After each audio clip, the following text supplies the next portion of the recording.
Em 1992, na Igreja Metodista Wesleyana de Mantiqueira, eu aceitei Jesus como Senhor e Salvador. É uma segunda-feira e Mary voltou para Jesus. Nós, apesar de vivermos juntos, ainda não éramos casados. Nos casamos também em 92, porque me foi exposto a o reconhecimento do batismo, e mediante isso eu me casei e me batizei. Algum tempo depois, talvez no máximo 6 meses, eu fui convidado a ir para Santa Cruz da Serra, na época Rua 19, hoje a igreja é na Rua 20, para caminhar ali, pois tinha uma prima que caminhava lá, e logo depois nós mudamos para o outro lado, para o Bossa Nova, na Rua São Paulo primeiro, e depois fomos para Rio de Janeiro. Tem uma turma aqui que caminhou com a gente lá. Lá eu dei os meus primeiros passos, e eu aprendi uma coisa que meu filho me alertou, Felipe, e que eu não tinha notado: a maneira que eu fui treinado e estava buscando treinar a igreja no mesmo modelo. A maneira que eu fui treinado era uma maneira, ou foi uma maneira autônoma. Eu fui treinado com o pastor Marcos Melquisedeque, que dava muita autonomia, oferecia àqueles que caminhavam com ele a possibilidade de terem a maturidade para estabelecer o seu próprio convívio com Deus, apesar de fazer parte da igreja, de um organismo vivo. Inevitavelmente ele dava a mim, não somente a mim, foi lá que eu cresci e aprendi, recebi inúmeras oportunidades, certo, que ele me deu de autonomia. E hoje, quando eu olho para a igreja, eu vejo que eu busco oferecer a mesma coisa. Eu detesto de um ambiente manipulador. Eu detesto pessoas que tentam cercear os nossos pensamentos, a nossa capacidade de raciocínio. Por isso nossas mensagens, você viu o Diego subir aqui e falar sobre oferta, de uma maneira que busca trazer uma conscientização, um ensino. Quantas vezes uma pessoa precisa te ensinar a ler?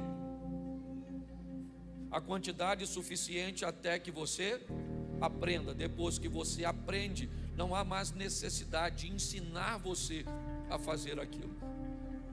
Seria muito legal se no ambiente gospel ou evangélico funcionasse também da mesma forma.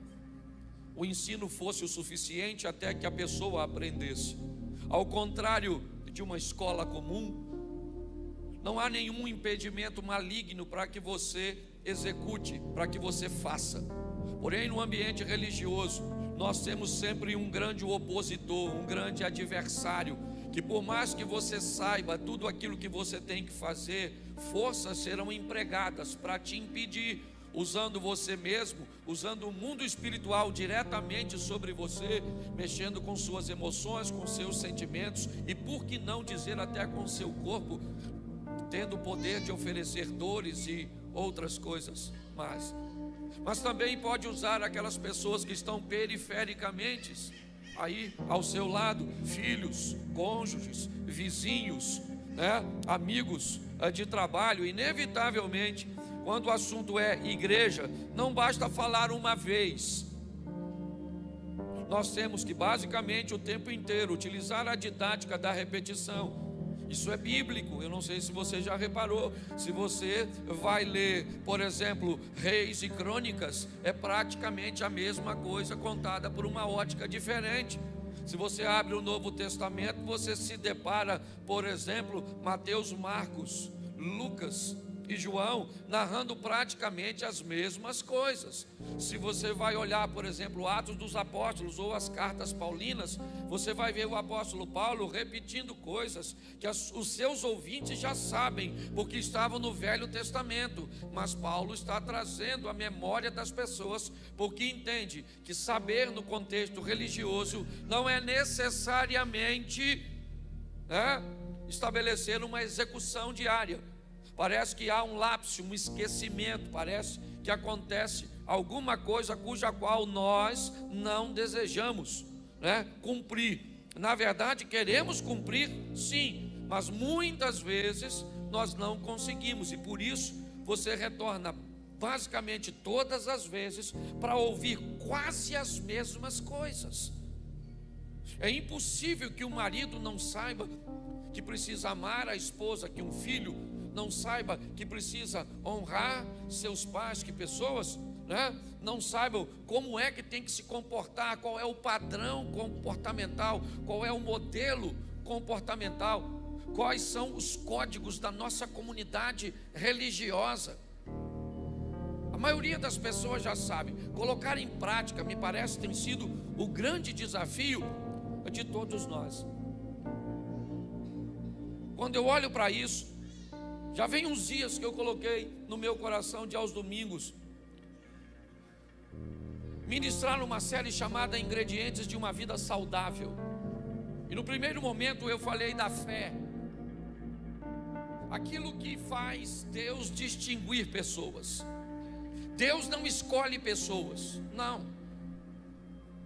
Ele escolhe fé, pessoas capazes de acreditar. É para isso, quando ele olha para Noé, o que vê em Noé? Ele vê em Noé a capacidade de acreditar que ele não vê em outras pessoas. Quando ele olha para Abrão e diz: eu vou formar um povo através de você, porque Abrão era bonito, era alto, era rico. O que tinha esse indivíduo? O que ele tinha é a capacidade de crer, e sustentado nela, ele foi escolhido por Deus para formar um novo povo. Uma das maneiras que nós precisamos entender para viver a nossa vida debaixo de milagres é estreitar o nosso relacionamento para com Deus, e ele é feito através da fé. Sem fé é impossível agradar a Deus. A fé torna possível, não executável, ok? Posso todas as coisas naquele que me fortalece, sim, ou suporto, talvez numa tradução mais próxima da genuína. Mas sempre é importante você ver que Deus nunca diz simplesmente que vai nos dar tudo a não ser a salvação, porque todas as outras coisas estão patentes aos seus olhos e ao seu entendimento a respeito se é bom ou não para cada um de nós.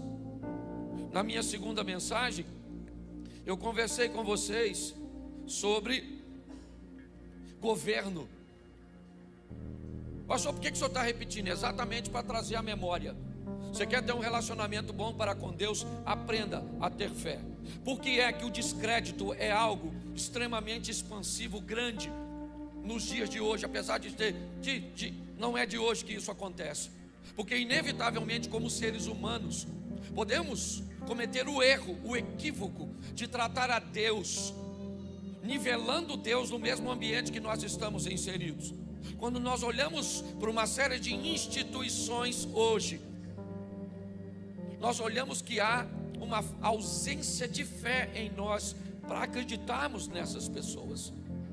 Nós temos dificuldade de acreditar nos políticos, nós temos dificuldade de acreditar na polícia, nós temos dificuldade de acreditar na medicina, nós temos dificuldade de acreditar nos profissionais autônomos, nós temos dificuldade de acreditar nos pastores. Todos os dias nós vemos um se envolvendo no escândalo, com dinheiro, com drogas, com sexo. Qual é o propósito disso? O propósito disso é abalar a fé das pessoas. Por que é que temos uma mídia tão preocupada e focada em descredenciar a igreja? Não. Se você pensa que é por causa de uma visão, que a igreja é bolsonarista, que não, isso é conversa fiada. Cada um de nós temos o direito de escolher quem nós quisermos. Aqui a gente não trata para mim se você vai votar em um, se você vai votar em outro. Aqui a gente não fala sobre isso. Eu tenho o meu candidato, e como você tem o direito de ter o seu, eu tenho o meu e acabou. Aqui ninguém manipula, você não é massa de manobra, não tem nada de cabresto em você aqui não. Nossa proposta é ampliar a sua visão, para que você aprenda a fazer suas próprias escolhas de uma forma sábia. Porque suas escolhas... Perdão, traz água por favor para mim. Inevitavelmente, Suas escolhas, elas refletem a pavimentação do futuro. Tudo aquilo que você faz, inevitavelmente, você vai ter que se encontrar. Suas ações, na verdade, me parece funcionar como bumerangues. Aquilo que você inevitavelmente arremessa, mas num determinado momento volta para a sua mão. É assim que funciona. Por isso, o meu propósito de falar de fé, porque nós estamos vivendo num ambiente, você sabe, uma das coisas que mais destrói casamento, ausência de fé. Ué, pastor, fé em Deus? Não, fé que o indivíduo que vive com você pode mudar. A maioria dos casais que vêm falar comigo e quer separar, eles não acreditam mais que o marido mude, que a esposa mude, que o outro mude. Por quê? Porque não mudou faz tanto tempo, já prometeu tantas vezes, que a credibilidade, quando a credibilidade é comprometida, inevitavelmente a ausência de fé se instala. Na minha segunda mensagem eu falei sobre o governo. Pessoas desgovernadas, pessoas que não conseguem governar seus desejos por compra, por comida, por sexo, por nada, por celular, nada. Não consegue. Há um tempo atrás eu levei uma pessoa no sítio. Eu tenho um sítiozinho ali pequenininho. Levei uma pessoa para lá. 40 minutos depois, a menina estava tremendo. Falei, o que houve? Não, me leva daqui, me leva daqui, me leva daqui. Aqui não tem sinal de celular não? Eu falei, não, então me leva. Ela estava tendo um surto, porque não tinha. Eu falei de gente tão desgovernada. Desgoverna a sua língua, desgoverna tudo. Não presta atenção no que não tem governo é de nada. E a Bíblia diz que o homem foi criado para quê? Para quê? Para governar. Está lá no Gênesis, depois você lê, está no primeiro livro. Não dá nem tanto trabalho. Tudo que eu estou falando você é capaz de aprender lendo um capítulo da Bíblia. Gênesis 1, fé e governo. Sol para governar dia, lua para governar noite. O que a Bíblia está dizendo? Se está de dia, se está bom, se favorável, governe. Se está escuro, se está inóspito, desagradável, governe. Porque a maioria das pessoas se lasca com a perca de governo. Perde o governo da língua, fala o que não deve, faz o que não deve. E aí depois, o Senhor me perdoe, diz, eu perdoo, ruim vai ser sua mulher. Ontem, por exemplo, eu fui num evento, tinha quase 8.000 mulheres. Pensa num troço desse. Nem sei se eu posso chamar aqui de evento. Obrigado. 8.000 mulheres. No final eu fui orar por algumas. Uma se aproximou de mim e me disse, pastor, me ajuda, eu matei meu marido. E eu fui absolvida porque a justiça entendeu que eu matei meu marido em legítima defesa. Minhas filhas me perdoaram porque elas acompanharam o processo e sabem que foi em legítima defesa. Na verdade eu nem queria matá-lo, mas eu não consigo me perdoar. Eu não consigo perdoar. Aquela imagem não sai da minha mente. Aliás, eu estou contando essa história para vocês para pedir oração para algumas pessoas. Uma me procurou e disse, pastor, eu estou nesse evento, meu marido tentou me matar essa semana e eu vim para cá e ele já me mandou a mensagem que assim que eu voltar para casa ele vai me matar. Ela disse, eu já denunciei, mas eu não tenho proteção, então inevitavelmente. E eu vi o sofrimento dessas pessoas. É só por isso, eu devia ter falado isso antes, mas coloquei na mensagem para que vocês me ajudem em oração. Eu vou colocar até depois do nosso grupo, ok? De oração da igreja, para que, mas preste atenção, inevitavelmente há um propósito. Roubaram o nosso governo, roubar o governo das nossas emoções, fazer com que percamos o controle de tudo. Foi por isso que Davi caiu, foi por isso que Abraão entregou-se ou permitiu-se se deitar com o egípcio Agar. Por quê? Porque ele perde o controle. Citei Herodes, o governador da Judéia, dando o governo, certo? Da Judéia na mão de Salomé, uma menina dançarina. Isso é praticamente uma loucura. Me pede até a metade do meu reino, Salomé, que eu te dou. Naquele momento é como se Herodes saísse do trono de governo e botasse uma menina para governar. São ingredientes, se não forem respeitados, fé e governo, sua vida pode virar uma desgraça. Ainda que você, depois que morrer, vai morar no céu. Mas morar no céu não é a garantia de ter uma vida terrena boa. E hoje eu quero falar do terceiro ingrediente. Eu quero falar de pessoas. Vai ser rapidinho, certo? Nós vamos falar dos desafios dos relacionamentos. É isso que eu quero falar com você. Porque inevitavelmente não dá para viver nesse mundo sem se relacionar com gente. E 3 coisas eu separei para você. Esse culto é bem mais curtinho, certo? Mas eu preciso primeiro dar 2 textos bíblicos que enfatizem, porque é assim que funciona. Deixa eu te avisar uma coisa.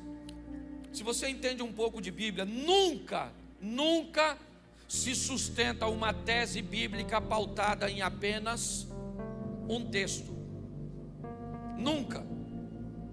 O correto é que uma tese bíblica sempre esteja pautada em 3 ou, se possível, mais textos.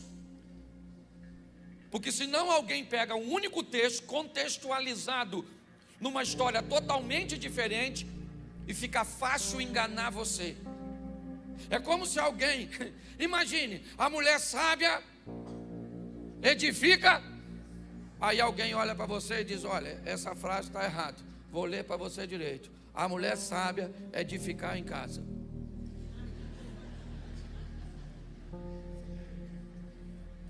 Mas está escrito aí, está aqui, ó, edificar em casa. Se você não sabe ler, ficou em casa. Não, a gente precisa abrir a mente do povo. E uma das coisas difíceis é lidar com gente. Fala assim, gente. Diga, a pessoa mais difícil que eu já tive que lidar, diga. Sou eu. É ou não é verdade?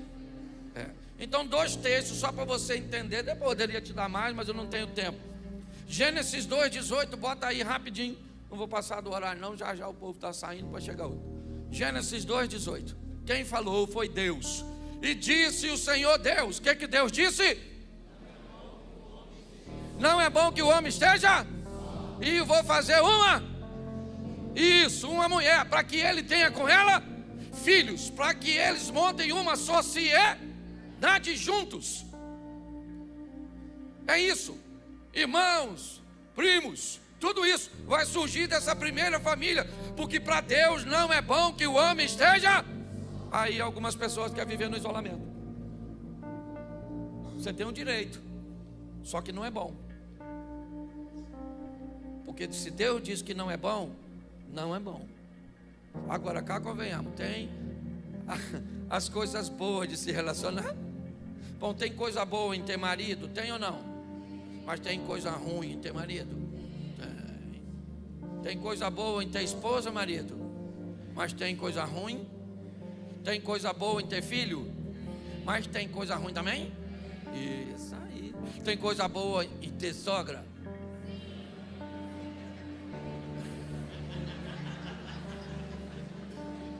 Tem coisa boa em ter cunhado? Tem coisa boa em ter patrão? Tem coisa boa em ter vizinho? Tem, sempre tem. Mas também tem coisas ruins. Falar de sogra é sempre um negócio extraordinário. Mete na cobra, o veneno parece que já espirra. Certo? Alguém me perguntou esse dia: você não gosta de sogra? Eu falei: eu gosto tanto de sogra que se minha mulher deixasse eu tinha mais de uma. Certo? É brincadeira, certo? Mas Deus disse que não. Ela já está acostumada comigo, são 30 anos. 30 anos, certo? Vamos lá. Disse Deus: não é bom que o homem esteja. Eclesiastes, põe aí por favor 4:8. Outro texto, eu poderia usar bastante, mas Eclesiastes capítulo 4, verso 8. Há um que é só e não tem segundo, ou não tem alguém. Sim, ele não tem filho e nem irmã, e contudo, de todo o seu trabalho não há fim, nem os seus olhos se fartam de riquezas. E ele não diz: para quem trabalho eu, privando a minha alma do bem? Isso também é vaidade e enfadonha ocupação. Continua. Melhor é serem dois do que um, porque tem melhor paga no seu trabalho, eles rendem mais. Porque se um cair, o outro levanta seu companheiro. Mas ai do que estiver só, pois caindo não haverá outro que o levante. Também, se dois dormirem juntos, se aquentarão, mas um só, como se aquentará? E se alguém quiser prevalecer contra um, os dois resistirão. E o cordão de 3 dobras não se quebra tão depressa. O texto diz, marque aí na sua Bíblia. Há pessoas que escolhem ser sozinhas, não vão ter ninguém ao seu lado. O que elas vão fazer? Provavelmente mergulhar em atividades, buscando tirar delas o melhor proveito, sem jamais se perguntar: para quem eu estou trabalhando? Ou o que eu estou fazendo, se não há um legado a ser deixado depois de mim? E a Bíblia começa a explicar tudo isso, e o propósito é único: explicar, expor a necessidade que temos e a importância de lidar com gente, pessoas. Por isso eu separei 3 coisas. Primeiro, o que são pessoas. Eu quero te mostrar e perguntar se elas são todas iguais. E por último, eu vou te mostrar o que nos aproxima e o que nos distancia. É rapidinho, parece muita coisa, mas não é não. O que são pessoas? Bota o texto, eu quero o texto para o povo ler. 1 Tessalonicenses capítulo 5, verso 23. 1 Tessalonicenses 5, me ajuda aí, irmão, que hoje eu vou precisar bastante de texto, tá bom? Se puder já ir anotando, porque no segundo culto fica mais fácil. 1 Tessalonicenses capítulo 5, sei que o equipamento aí não está legal, eu já vi que ele não estava funcionando bem. Se não der para colocar, é só sinalizar que eu resolvo aqui. Tá bom, Douglas? Me avisa aí. 1 Tessalonicenses 5, 23, porque não pode demorar, senão atrapalha o andamento aqui. Isso. E o mesmo Deus de paz vos santifique em tudo. Repita comigo: todo o vosso espírito e alma e corpo. Tome somente aí, para a gente ganhar tempo. O mesmo Deus vos santifique em tudo. Ok? Tudo. Totalidade. E o que é o tudo aqui? O ser humano. E tudo do ser humano se resume numa das suas semelhanças para com Deus. Qual é, pastor? A Trindade. Façamos o homem a nossa imagem e a nossa semelhança. A semelhança não era física, lógico. Uma das semelhanças nossas para com Deus é o poder de criatividade que herdamos dele, é verdade. Mas uma das semelhanças mais claras é a Trindade. Assim como ele é Pai, Filho e Espírito Santo, nós somos corpo, alma e espírito. E aí eu quero mostrar a você que se pessoas são corpo, alma e espírito, ela tem 3 necessidades. E quando você tiver um problema com pessoas, quando você quiser investir em pessoas, defina quais das 3 áreas fará seu investimento, ou você irá analisar para resolver uma questão. Pessoas vão ter problemas em áreas físicas, materiais, corpo, terão problemas em áreas emocionais, alma, e terão problemas em áreas espirituais, espírito. Então eu vou te mostrar e você faz a sua leitura do texto bíblico para mim, por favor. Gênesis, capítulo 30, ou capítulo 25, verso 30. Coloca para mim. Se é corpo, alma e espírito, Me ajude a entender isso aí. Gênesis 25:30. E disse Esaú a Jacó: deixa-me, peço, comer desse guisado vermelho, porque estou cansado. E por isso chamou o seu nome Edom. Nós olhamos para uma necessidade de um camarada que vai se enfiar numa das maiores enrascadas da sua vida. E o que Esaú tem? Uma necessidade física, emocional ou espiritual? Faz a leitura para mim. Física por quê? Porque ele tem. E quando tem fome, perde o governo, vende sua primogenitura para seu irmão. Uma queda estabelecida por uma necessidade material. Olha o prejuízo que esse cara, se conseguisse o controle, ele está em casa, ele tem mãe, ele tem uma série de coisas que poderia recorrer, mas ele olha para a comida e sua fome fez com que ele jogasse tudo fora. Por quê? Porque pessoas fazem besteiras quando tem necessidades extremas materiais, pegam dinheiro a 30, 40, 50, 100% de juro, porque tem necessidades, fazem coisas extraordinárias e acabam se prejudicando. Dá uma olhadinha para mim, Atos dos Apóstolos, capítulo 4, verso 34. Isso, 4:34. Isso. Não havia, pois, entre eles necessitado algum, porque todos que possuíam herdades ou casas, vendendo-as, traziam o preço, ou seja, trazia tudo do que fora vendido e o depositavam aos pés dos apóstolos. Com isso eles ganhavam credibilidade, respeito, admiração. Eram pessoas que eram vistas como piedosas, como pessoas capazes de abrir mão de coisas materiais. Mas o capítulo 5, no verso 1, bota pra gente aí, porque é o contexto desse texto que eu vou te dar agora. 5:1. Isso. Mas certo varão chamado Ananias, com Safira, sua mulher, vendeu uma propriedade e reteve parte do preço. Lembra no capítulo 4? Quem vendia entregava o quê? Entregava o quê? Mas ele vendeu e entregou parte do... Mas disse que entregou. Disse que entregou. Mas entregou. Mas ele disse que entregou. E por que ele disse que entregou tudo? Porque ele queria se parecer com gente que fazia coisas que ele não tinha coragem de fazer. Esse camarada tem uma necessidade material, sim ou não? Sim ou não? Não. Ele tem uma necessidade emocional. O que ele quer é se parecer. O que ele quer é que as suas emoções sejam satisfeitas com admiração. Ele quer ser ovacionado, ele quer ser respeitado, ele quer ser visto da maneira que os outros é visto. Sabe o que acontece com ele e a mulher dele por uma necessidade emocional? Os dois morrem perante Pedro, que disse exatamente o seguinte: Ananias, por que você veio aqui contando mentiras?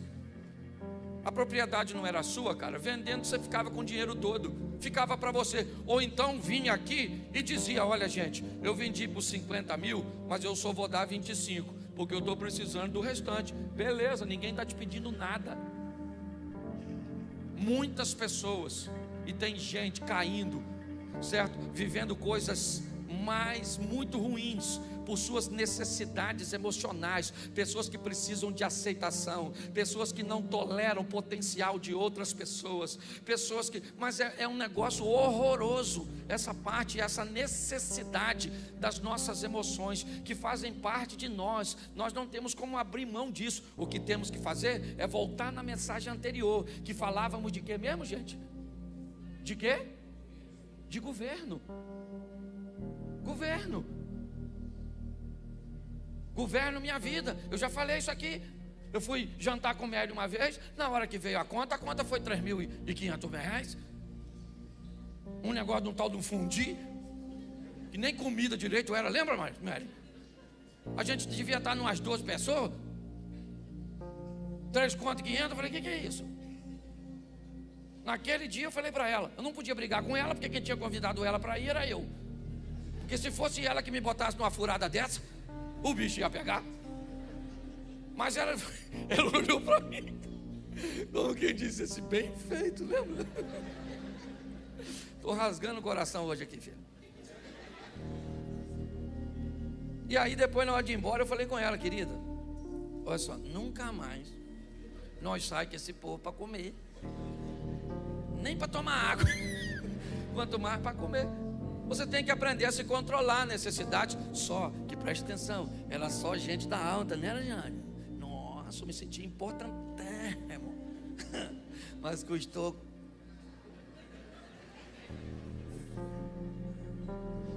Marcos capítulo 7, verso 26. Marcos 7, 26. E uma mulher grega, cirofenícia de nação, rogava-lhe que expulsasse sua filha. Ela tem uma necessidade, sim ou não? Ela é material? Ela é emocional? Ela é?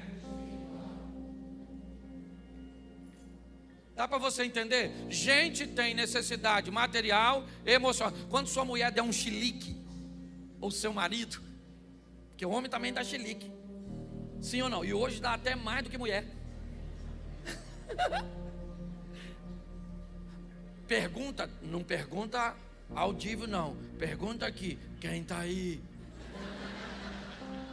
Essa necessidade vem do corpo, da alma ou do espírito? Porque tem gente querendo resolver coisa espiritual com dinheiro, não resolve. Coisa material com oração. Ah, meu filho, você precisa de uma calça para você sair, vem cá, menino, eu vou orar por você. Senhor, faz esse menino ficar satisfeito com esse short. É loucura. E tem gente que acha que doido sou eu. Oh meu Deus. Então fala assim, eu sou um corpo com alma e com espírito. Louvado seja Deus. Posso ouvir um amém? Todas as pessoas são iguais, sim ou não? Sim e não. Sim, por exemplo, todas as pessoas a nível de regra têm 2 braços, uma cabeça só, 2 olhos, isso, tem cauda, chifre. Não, para de bobeira, estou falando sério. Engraçadinho. Para de bobeira. Agora sim, né? Quando eu não brinco com vocês, vocês brincam comigo, né? Tá certo? Tem pena? Não. Então, no que diz respeito à parte física, vamos tratar assim de uma forma. Todos nós temos corpo, alma e espírito. Então, todos nós somos filhos de Deus. Então, que beleza. Somos iguais. Porém, são muito diferentes. Você tem 3 filhos, é um de um jeito, o outro do outro e o outro do outro. Tem um filho seu que fala com 6 meses. 6 meses de nascido, o menino já está falando. Normalmente é feio. Anda rápido. Criança feia tem que fazer tudo rapidinho. Criança bonita leva 2 anos para andar, porque todo mundo só pega no colo. Né? Né, Zia? É. O Zia andou mais ou menos com 10 meses. É. E falou antes de andar. Mas você consegue entender? Ele é meu irmão aqui, por isso que eu posso brincar, viu? A gente é parceirão. Ok? Então presta atenção, nós somos muito diferentes. E aí está a beleza, eu já expliquei aqui. E a vida faz isso, gente. Eu tenho falado o tempo inteiro e já falei, eu repito para o povo gravar. O que a vida faz? Pega um proativo e coloca do lado de um lerdo. Trabalha junto, a mulher proativa, o marido. E o que a vida está falando para os dois? Aprenda um com o outro. Um administra dinheiro, o outro sabe trabalhar, mas não administra nada. Então vai um administrador e um trabalhador. Aí o trabalhador implica com o administrador e o administrador implica com o trabalhador. É para trabalhar junto. O proativo do lado do lerdo é maravilhoso. O proativo fala, vamos embora, rapaz, vamos embora, bora. E o Lerdo fala, calma. O mundo vai acabar hoje não, é ou não é? A voz do Lerdo. Ai. Vou te matar, rapaz. Você está rindo, mas é sério. O que o Lerdo está transmitindo para o proativo? Calma, cara. Não precisa correr assim não. A vida passa muito rápido, vamos aproveitar. Desacelera. Sua pressão vai aumentar, isso vai te dar uma gastrite, uma úlcera. Você vai infartar. Mas o que o proativo está falando para o Lerdo? Lesma, acelera um pouquinho, que ninguém aguenta. Também não precisa ir arrastando. Isso aqui é maravilhoso, porque pessoas são de fé. Tem gente que se você não explicar, desenhar, não aprende. Tem gente que se você tentar falar tudo, já foi embora, porque já entendeu. Te deu a conta de luz e o dinheiro, pronto, o que você sabe? Aí, mas para fazer o que aqui? É para você ir no McDonald's, sentar e ler o que está escrito aí, não é verdade? Mas tem gente, é assim ou não é? Tem gente que pega nu, mas tem gente que se você abrir a cabeça e botar dentro, não funciona. Isso é maravilhoso, gente. Isso é gostoso demais, porque diminui uns, aumenta outros. Isso é muito gostoso. Então aprenda a lidar com gente. Na igreja tem gente, mas muito difícil. Que se eu não conhecesse o sistema, eu diria que veio direto da região mais baixa do mundo para cá. Não tem gente que parece que vem assim, já vem vermelhinho, não tem? Nem esfriou, é ou não é? É bom falar coisa ruim de forma legal, né? Então aprenda uma coisa aqui. O que aproxima pessoas? O que é que aproxima a gente? Bom, algumas coisas eu separei aqui, é lógico, eu não estou extinguindo o assunto, minha proposta não é essa. Mas uma coisa que nos aproxima muito, afinidades. É um negócio, gostar basicamente das mesmas coisas. Não necessariamente. Então, por exemplo, quem aqui gosta de futebol, levanta a mão. Isso. Quantos aqui torcem, por exemplo, para o Flamengo? Levanta a mão. Quantos são vascaínos? Levante a mão. Quantos são botafoguenses? Levante a mão. Isso aí. Quantos são tricolor? Levanta a mão. Olha que beleza. Cada um torce para um time, sim ou não? Ou um grupo torce para um time. Mas uma coisa nos une: gostarmos de futebol. Quer da primeira, quer da segunda divisão. Mas beleza, deixa quieto. É só uma brincadeira. Quem não entende de futebol ficou assim, né, Cruzeirense? Tem gente de segunda divisão aqui até no outro canto. Deixa quieto, não implica comigo não, Elisé. Então afinidade, aquilo que nos outra coisa que nos aproxima, necessidade. Às vezes tu não tem afinidade, mas tem necessidade de estar perto da pessoa. Trabalha no mesmo lugar. Você nem gosta, porque a pessoa é ruim. Pastor, mas não quem quer amar todo mundo? Amar tem, gostar não. Porque gostar tem a ver com gosto. E quanto menos você gosta da pessoa, melhor você tem que tratar ela. Quanto mais você gosta, pode notar, eu gosto do Ozzy, a gente tem uma intimidade. Você pode notar que eu fiz diversas brincadeiras com ele, que eu não faria com um montão de gente aqui, que eu não tenho intimidade. É importante nós entendermos isso. Quanto mais distância ou distanciamento nós temos, mais desconforto, mais cortês, mais agradável, mais cristão nós precisamos ser. Posso ouvir um amém? Estou pedindo ninguém para tratar mal os outros aqui não, hein? Não é isso não, mas só estou falando para você que tem que entender os desafios, gente, que é para se deixar um pouquinho mais longe. Mas às vezes a gente, ou nós temos que ficar perto o que nos aproxima são necessidades. Nós temos necessidade de tolerar um chefe. Às vezes você nem queria. Na emoção, por exemplo, seu chefe briga contigo, o que você fala? Alguém fala assim, ó, seu chefe estava lá falando mal de tu. Você fala, o quê? Espera aí que eu vou lá. Aí no caminho você vai, aí você começa a conversar com você mesmo. Escola das crianças, prestação do carro, conta de luz. Aí quando você chega lá, você diz: e aí, chefe, beleza? Como é que está o senhor? Vim aqui só para saber que está falando alguma coisa aí, beleza? Aliás, queria avisar vocês que ele sempre tem razão, não é verdade? Necessidades. Às vezes a necessidade nos aproxima. Terceiro, vamos lá. Sentimento nos aproxima. Ah, meu Deus. Você começa a gostar da pessoa. Aí vem a pessoa não vale nada. Ruim mesmo, ruim. Já casou 6 vezes e você se apaixona.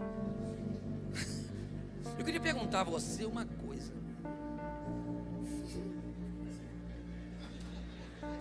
Eu nem sei se eu vou perguntar mais não, Senhor. Você viajaria para São Paulo com um cara que já foi para lá e bateu 5 vezes de carro? Ó, rapaz, todas as vezes que eu fui para São Paulo, eu bati. Sério. Vou amanhã, você quer ir? Não, rapaz. Não tem nada para fazer, não. Ó, já falar para você, eu já casei 5 vezes, quer? Quero não, dona. Ah, mas eu sou gostosona. Dane-se. Dane-se. Eu não consigo entender. Aí o pessoal fala: nossa, pastor, o senhor é doido, brincalhão. Gente, um camarada desse que bateu 5 vezes que foi para São Paulo, ele pode o quê? Ele pode jogar um futebol comigo. Tem coisa que ele pode fazer. Dirigir. Aí a pessoa vem e fala comigo: ô minha filha, ô pastor, estou numa luta com o meu casamento. Nossa, sério? Acho que não. Casada há quantos anos? Ah, 3. Primeiro casamento? Não. Ah, não? Não. O seu, esse é o 3º. E o dele é o 4º. Por isso não é casamento, isso aí é UFC.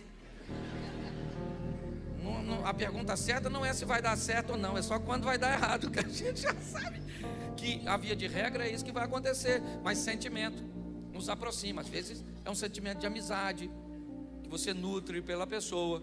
E eu aprendi que o amigo, quando o cara é seu amigo, ele não tem defeito, mas se não é, normalmente você até é capaz de colocar amor. Você é capaz de se apaixonar, se aproximar de uma pessoa, porque amor, sentimentos nos aproximam, necessidade nos aproximam, afinidade nos aproximam. E outra coisa que nos aproxima muito: parentesco. Irmão, veio junto, mesma embalagem fez. Então você vai ter que conviver com tudo isso. Agora, o que nos distancia? E eu termino aqui. Primeira coisa que mais distancia pessoas, repita comigo: mal entendido. A maioria das coisas que distanciam pessoas é mal entendido. Um falou um troço que o outro não entendeu direito. Um falou algo para um que falou para outro que chegou em tu. E quando chegou em tu, pode ter deformado no caminho, certo? A maior distância entre as pessoas sempre será o mal entendido. Isso afasta pessoas. Aqui na igreja mesmo tem gente extraordinária. Eu lido com um montão de gente que não consegue lidar entre si por maus entendidos.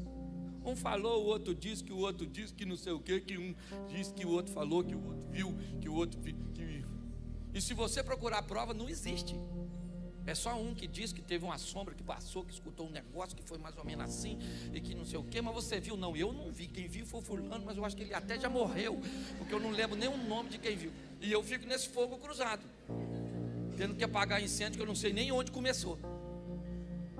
Então é difícil lidar com gente, pessoas, ingredientes necessários, porém precisamos de habilidade. Outra coisa que distancia a gente: resultado. Pensa num troço que distancia. Quando alguém tem um resultado melhor que o seu. Já diz o Caim com Abel. Ah, tá vendo? Que ele não gosta daquele não. Ó, já anda naquele carro novo, aí acha que é melhor que os outros. Olha lá, emagreceu, agora está se achando. Ó, e o peso que ela perdeu, eu achei. Olha como é que é metidinha, olha com o nariz empinadinho, ó. Mas está de cabeça baixa, mas com o nariz em pé. Pronto. Que resultado, gente. Pensa num troço desafiador quando alguém aparece num ambiente que você gostaria de aparecer, faz alguma coisa que você gostaria de fazer. Você vai ter que lidar com isso em qualquer lugar. Estou te apresentando para a igreja, mas isso distancia pessoas em qualquer lugar. Mal entendido, em qualquer lugar separa pessoas, no ambiente corporativo, no ambiente religioso, no ambiente familiar, seja onde for. Resultados. Outra coisa, temperamento. Separa a gente demais da conta. Que umas pessoas reagem de um jeito, outras reagem de um outro. Às vezes você pode dizer a mesma palavra. Por exemplo, você é casado com alguém. Vou te falar uma coisa. No mundo animal, a hiena tem um dos sucos gástricos mais poderosos do reino animal. Talvez dos mamíferos não tenha igual. No seu estômago ela é capaz de digerir com seu suco gástrico cascos, chifres, couros. Por exemplo, a de búfalos, que até para entrar um tiro às vezes é difícil, dependendo do calibre da arma. Mas ela digere. Pastor, por que o senhor está dizendo isso? Porque me parece que pessoas têm seus sucos gástricos emocionais. Gente, algumas pessoas têm capacidade de digerir fatos, acontecimentos, de ter preferências. Uma vez eu estava em casa com Mary, e aí precisou do meu carro, da minha picape para resolver alguma coisa. E quando eu cheguei, ela tinha emprestado o carro, a picape, a minha picape, para resolver alguma coisa. E eu cheguei, como eu precisava da picape, eu olhei para ela e estava nervoso e disse para ela: você gostaria que eu emprestasse seu carro? Ela disse: não, mas eu ligo, você não. E ela não falou mentira.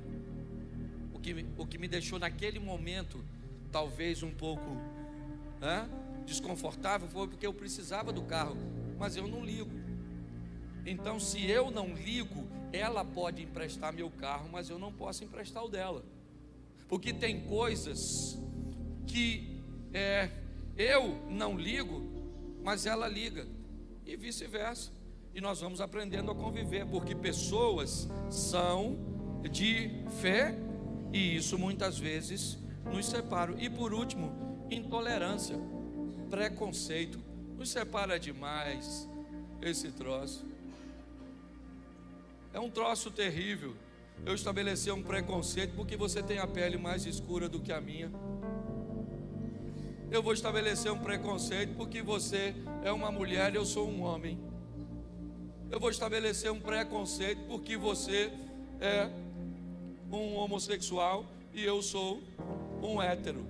Você é rico e eu sou pobre. Há uma miséria na mente das pessoas chamada preconceito. Essa é a grande realidade. E pasme vocês, elas estão muito mais posicionadas na extremidade de lá do que na extremidade de cá. A verdade é essa. Eu não tenho problema com preconceito. Eu só preciso que entendam os meus conceitos. É só isso. Eu tenho conceito e não pré. Nós temos uma visão e caminhamos nela. Eu negocio com você meu carro. Quer comprar? Eu te vendo. Eu negocio com você minha casa. Quer comprar? Eu te vendo. Eu negocio com você meu relógio. Quer comprar? Eu te vendo. Agora eu não posso negociar, por exemplo, princípios que não são meus, são de Deus. Como é que eu vou negociar? Se Deus diz que não pode, não pode. Mas o senhor não pode abrir, eu não posso abrir, porque não é meu, é dele. Eu não posso negociar. Ah, pastor, mas você não acha o mundo moderno, um casal de namorado que já namora firme pode fazer sexo? Não pode, querido. Nossa, mas é um absurdo. Então vá para uma igreja que aceite. Eu não sou contra quem aceita, mas aqui nós temos princípios. É só isso. E nós não vamos negociar aquilo que não é nosso, que é de Deus. E o dia que você achar que não dá para caminhar com a gente, primeiro venha esclarecer o motivo pelo qual quer ir embora. E depois eu aprendi na maturidade. Todos os dias tem gente chegando e todos os dias tem gente indo embora. Então para quem chega, eu abro os braços. Para quem vai, eu aceno. Mas a minha vida tem que continuar. E a sua também. É assim que funciona. Agora, não existe protocolo na sua casa? Existe, porque a casa é sua. Na sua casa entra bebida alcoólica? Na sua casa entra filme pornográfico? Por quê? Porque o protocolo da sua casa é determinado por você. Nós precisamos colocar esses ingredientes. E hoje aqui eu encerro falando nesse ambiente de pessoas, que não dá para mim extinguir o assunto em 45 minutos. Mas eu queria que você estivesse, primeiro, preparado com a fé. Segundo, governasse principalmente a você mesmo. 1000 cairão ao teu, 10.000 à tua. Sabe por quê? Porque você não tem o controle daquilo que acontece ao seu redor. Mas quando chega em você, mas você não será, porque você pode ter o governo de si mesmo. O que a Bíblia está dizendo é que ao seu redor pessoas caem. Por quê que elas caem? E você não cai. Não porque eu sou melhor do que ela, não. O que a Bíblia está querendo dizer é que 1000 caem do teu lado, 10.000 à tua direita, mas o seu governo, a sua fé te mantém de... É isso. Você não pode controlar a periferia, mas você pode controlar o centro.